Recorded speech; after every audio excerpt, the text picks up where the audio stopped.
నమస్తే BRK news ప్రేక్షకులకు good news. ఈ సోమవారం నుండి మీ బీఆర్కే న్యూస్ లో సరికొత్త ప్రోగ్రామ్. స్టాక్ మార్కెట్ లో కొత్త ట్రెండ్స్ ఏంటి? మ్యూచువల్ ఫండ్స్ లో ఇన్వెస్ట్ చేయాలా? బంగారం, వెండి, మెటల్స్ మార్కెట్ ఎలా కదులుతున్నాయి? ప్రముఖ సీనియర్ అనలిస్టులతో విశ్లేషణ, రోజువారీ మార్కెట్ అప్డేట్స్, మీ ఇన్వెస్ట్మెంట్స్ కి సరైన దారి తీసే చిట్కాలు అన్ని ఒకే వేదికపై.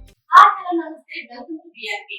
ఇప్పుడు మన స్టూడియోలో ఉన్నారు doctor Anil Kumar Bachchu, certified financial planner. ఆయనకి మరిన్ని డౌట్స్, అది కూడా స్టాక్ మార్కెట్ మీద మరిన్ని డౌట్స్ అడిగి క్లారిఫై చేసుకున్నాం. నమస్తే అండి. నమస్తే అండి. ఎలా ఉన్నారు? వండర్ఫుల్ అండి. ప్రస్తుత కాలంలో ప్రతి ఒక్కరికి ఇంపార్టెంట్ అయింది ఇప్పుడు హెల్త్ ఇన్సూరెన్స్.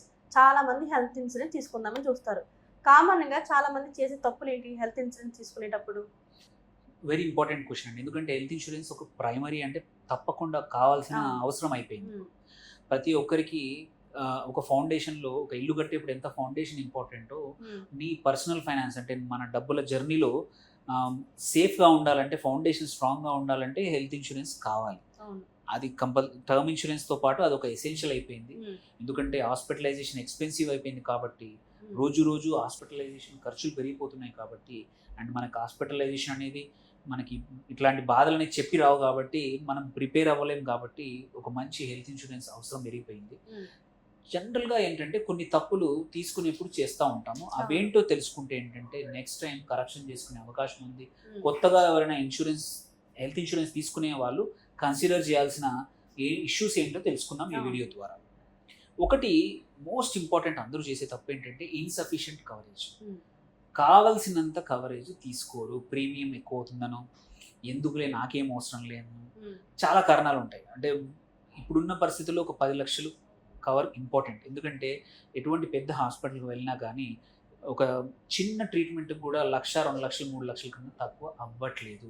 ఒక వారం రోజులు హాస్పిటలైజేషన్ అయితే 5-6 లక్షలు ఈజీగా అవుతుంది, ఇంకెక్కువనే అవుతుంది. ఏదైనా యాక్సిడెంట్ కానీ ఇంకేదైనా పెద్ద ఇష్యూ అయితే మాత్రం ఒక 2 రోజులు ఐసీయూలో ఉంచుకొని పంపిస్తే ఇంకా పెద్ద బిల్స్ అవుతుంది. అలాంటప్పుడు ఒక 3 లక్షలు, 4 లక్షలు, 5 లక్షల పాలసీ ఈ కాలంలో సరిపోయే అవకాశం కాలేదు. సో అందుకే సఫిషియంట్ కవరేజ్ అనేది చాలా మంది తీసుకోరు. అది పెద్ద తప్పు. ఆ తర్వాత రియలైజ్ అవుతారు, అరే మనం అప్పుడే తీసుకోవాల్సిందే అని తర్వాత ఆలోచిస్తారు. సో అందుకే అందరూ చేసేది ఏంటంటే తప్పు, సఫిషియంట్ కవరేజ్ తీసుకోకపోవడం. సో అది కరెక్ట్ చేసుకోవడం చాలా ఇంపార్టెంట్. సెకండ్ వచ్చేసి వెయిటింగ్ పీరియడ్స్ అనేది పట్టించుకోకుండా పాలసీ తీసుకుంటారు. అంటే ఆ పాలసీలో ఎన్ని సంవత్సరాల వెయిటింగ్ ఉందో తెలియదు. పాలసీ బాగుంది, ఆ XYZ కంపెనీ బాగుంది, అది తీసేసుకుంటున్నాం, మొత్తం ఒకరు వచ్చి చెప్పారు, అయిపోయింది. బట్ మనకి కొన్ని కండిషన్స్ ఉండొచ్చు. మనకి నీస్ ప్రాబ్లం ఉండొచ్చు, చెవి ప్రాబ్లం ఉండొచ్చు, కళ్ళ ప్రాబ్లం ఉండొచ్చు, ఆల్రెడీ ఏదైనా ఎగ్జిస్టింగ్ కండిషన్ ఉండొచ్చు. అలాంటప్పుడు సర్జరీలు అవసరం రావచ్చు. అలాంటి వాటికి ఎన్ని రోజుల వెయిటింగ్ ఉంది? సర్జరీకి 2 years ఉంటుంది, కొన్నిట్లలో 4 years ఉంటుంది, 3 years ఉంటుంది. అది తెలుసుకోకుండా తర్వాత తీసుకున్నాక ఆ విషయాలు తెలుసుకొని బాధపడే వాళ్ళు చాలా మంది. ఎలాగో నాది కవర్ అవుతుందని ఫాల్స్ ఇంప్రెషన్తో అడ్మిట్ అయిపోతారు. అప్లై చేసినప్పుడు లేదు ఈ డిసీజ్కి ఆర్ ఈ ప్రాబ్లంకి ఈ సర్జరీకి ఇన్ని సంవత్సరాలు అని చెప్పగానే అంటే తర్వాత బాధపడాల్సి వస్తుంది, పాకెట్ నుంచి డబ్బులు పెట్టుకోవాల్సి వస్తుంది. సో అందుకే వెయిటింగ్ పీరియడ్స్ ఏమైనా ఉన్నాయా అనేది చాలా వెరీ ఇంపార్టెంట్.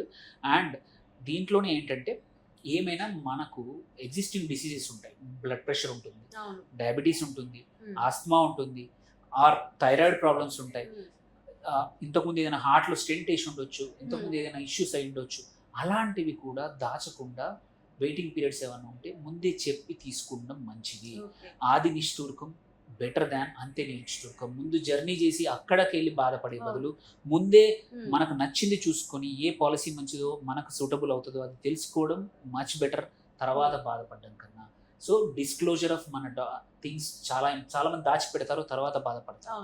పాలసీ తీసుకునేది నువ్వు, ఫ్యామిలీ అందరికీ తీసుకుంటున్నాము. అడ్మిట్ అయ్యేది సపోజ్ మన ఫ్యామిలీ వాళ్ళకి ఏమైనా ఇబ్బంది అయింది, హాస్పిటల్లో వాళ్ళు అడ్మిట్ అయినప్పుడు డాక్టర్ వాళ్ళతో మాట్లాడతారు, నీతో మాట్లాడరు. నువ్వు బయట తిరుగుతూ ఉంటావు, బయట నీవు వాళ్ళ కోసం వెయిట్ చేస్తూ ఉంటావు. నువ్వేంటంటే వాళ్ళకు బీపీ లేదని చెప్పావు, ఆ వ్యక్తి మన మదరు, ఫాదరు, వైఫ్, హస్బెండ్ అక్కడికి వెళ్ళిపోయి డాక్టర్ అంటే ఉంది సార్ నాకు 2 సంవత్సరాల నుంచి 3 సంవత్సరాల నుంచి అని చెప్పేస్తారు. బట్ నువ్వేం చెప్పావు? లేదని చెప్పి ఇచ్చావు పాలసీ. ఇన్సూరెన్స్ కంపెనీ ఇది అబద్ధం చెప్పారని చెప్పేసి పాలసీ ఇవ్వరు. ఓకే. తర్వాత సో అందుకే నిజాలు చెప్పి పాలసీ తీసుకుంటే ఇబ్బందులు రావు. చెప్పిన నిజాలు ఏంటియో కూడా ఫ్యామిలీ మెంబర్స్కి కంపల్సరీ చెప్పాలి. అది ఇంకొకటి. సో నేను రాశాను, నీ వెయిట్ ఇంత, నీకు ఇన్ని సంవత్సరాల నుంచి ఈ ప్రాబ్లం ఉంది అని ఫ్యామిలీ మెంబర్స్ కూడా తెలిస్తే వాళ్ళు రేపు అడ్మిట్ అయినా కానీ వాళ్ళకు ఐడియా ఉంటుంది ఏం చెప్పాలో ఏం చెప్పకూడదు. ఓకే. సో ఎందుకంటే డాక్టర్ రాసేదే ఫైనల్ ఇన్సూరెన్స్ కంపెనీకి.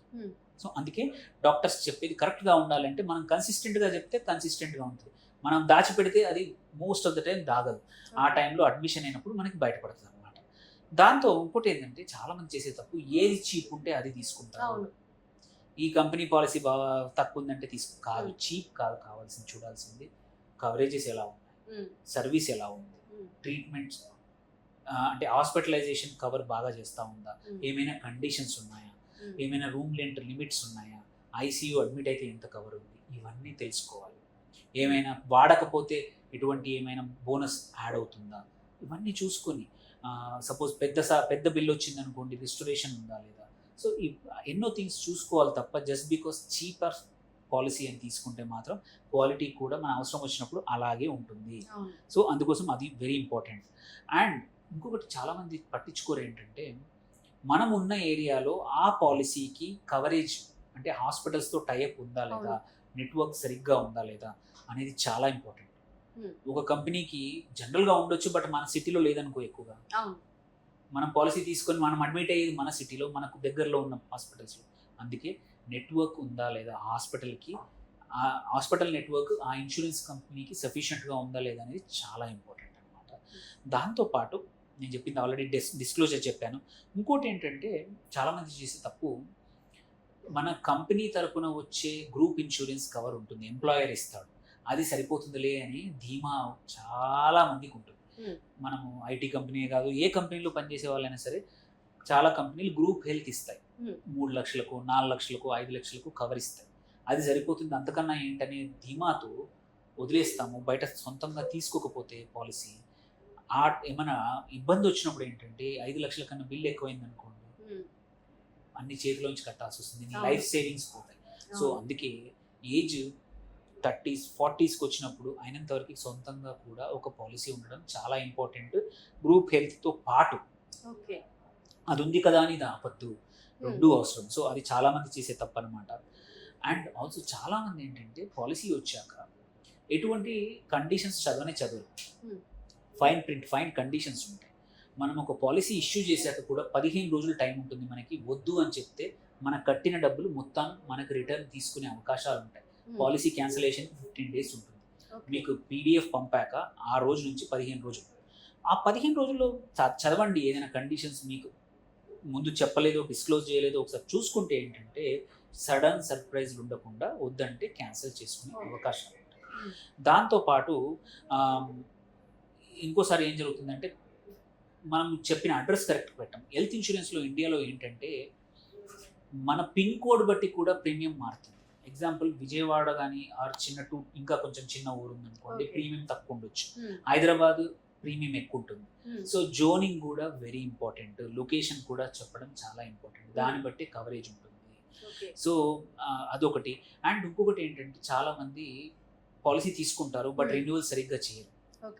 అప్పుడు కూడా ఏంటంటే కొన్ని రోజుల వెయిటింగ్ పీరియడే ఉంటుంది, మళ్ళీ రీఅసైన్ చేయడానికి, మళ్ళీ యాక్టివేట్ చేయడానికి. సో అది కూడా చాలా మంది జాగ్రత్తలు పడాలి. అండ్ ఇంకొక అడ్వాంటేజ్ ఏంటంటే హెల్త్ ఇన్సూరెన్స్ తీసుకుంటే వద్దు అనుకుంటే పోర్టబిలిటీ, ఒక కంపెనీ నుంచి ఇంకో కంపెనీకి మార్చుకోవచ్చు. అందుకే ఒక 1 month ముందే మనకు మెసేజ్లు మెయిల్ కరెక్ట్ నెంబర్ ఇచ్చామంటే వస్తూ ఉంటాయి. చూసుకొని నచ్చకపోతే, ఈ కంపెనీ నచ్చకపోతే నెక్స్ట్ ఇయర్ రెన్యూవల్ అప్పుడు ఇంకొకటి మార్చుకునే అవకాశం హెల్త్ ఇన్సూరెన్స్లో మాత్రం ఉంది ఇండియాలో. సో అది కూడా. అట్లాగే ఇంకోటి ఏంటంటే చాలా మంది ఫ్రీక్వెంట్గా కూడా మారుతూ ఉంటారు. జస్ట్ బికాస్ పోర్టబిలిటీ ఉంది కాబట్టి ఈ సంవత్సరం X company, next why company, next జై. అలా కాకుండా లాంగ్ టర్మ్ కూడా చాలా ఇంపార్టెంట్ కేసులు. చాలా మట్టుకి ఎక్కువ రోజులు మెయింటైన్ చేస్తే ఏంటంటే నో క్లెయిమ్ బోనస్. మనం ఒక కంపెనీలో స్టిక్ అయ్యామనుకోండి, చాలా కంపెనీలో పాలసీలు ఇప్పుడు ఏంటంటే నువ్వు వాడకపోతే, లెట్స్ సే మనకు 10 లక్షల పాలసీ ఉంది, family term policy, health policy నలుగురికి కలిపి, ఫ్యామిలీలో ఉన్న నలుగురికి కలిపి ఉంది.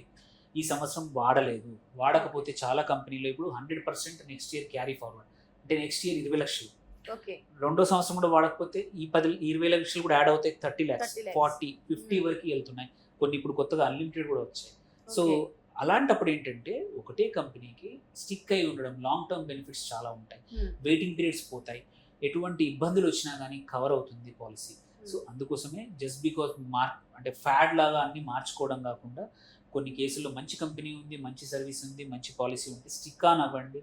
అండ్ లాంగ్ టర్మ్ స్టిక్ అయితే ఏంటంటే ఇవన్నీ వెయిటింగ్ పీరియడ్లు ఉండకుండా ఎప్పుడు ఇబ్బందులు వచ్చినా సరే, ఎందుకంటే ఇబ్బందులు చెప్పిరావు, లైఫ్ ఎస్పెషల్లీ ఆరోగ్య ఇబ్బందులు. సో అందుకోసం మంచి ఇవన్నీ తప్పులు చేయకపోతే ఏంటంటే మాత్రం కంపల్సరీ మీకు మంచి ఎక్స్పీరియన్స్, అంటే మన ఇబ్బందులు వచ్చినా హాస్పిటలైజేషన్, మళ్ళీ రికవరీ అవ్వడము, రికవరీ అయ్యాక కూడా అన్ని కంపెనీస్లో ఇప్పుడు 60 రోజుల వరకు పోస్ట్, 60 రోజుల వరకు ప్రీ కూడా ఏం స్పెండ్ చేసాం మనం, డయాగ్నోస్టిక్స్ కానీ మెడిసిన్స్ కానీ ఎటువంటి ట్రీట్మెంట్, వాటిని కూడా రీఇంబర్స్ చేసుకునే అవకాశాలు అన్ని కంపెనీస్ ఇస్తున్నాయి. సో ఇవన్నీ అందుకే ఫైన్ ప్రింట్ చదివితే ఇవన్నీ కండిషన్స్ తెలుస్తాయి. కొన్ని వాటిల్లో డొమిసిలియరీ ట్రీట్మెంట్ అంటే ఇంట్లో ఉండి కూడా ఫిజియోథెరపీ లాంటివి కూడా కవర్ అవుతాయి పోస్ట్ హాస్పిటలైజేషన్. సో ఇవన్నీ తెలుసుకుంటేనే తప్ప, మనం తెలుసుకుంటే తప్ప ఎవరో వచ్చి అందరూ చెప్తారని ఆశకుండా, అందుకే ఫైన్ ప్రింట్ చదవండి, కండిషన్స్ తెలుసుకుంటే ఎటువంటి ఇబ్బంది లేకుండా స్మూత్గా మీ హెల్త్ ఇన్సూరెన్స్ పాలసీ మీకు కవర్ చేస్తుంది. Thank you so much sir. Thank you.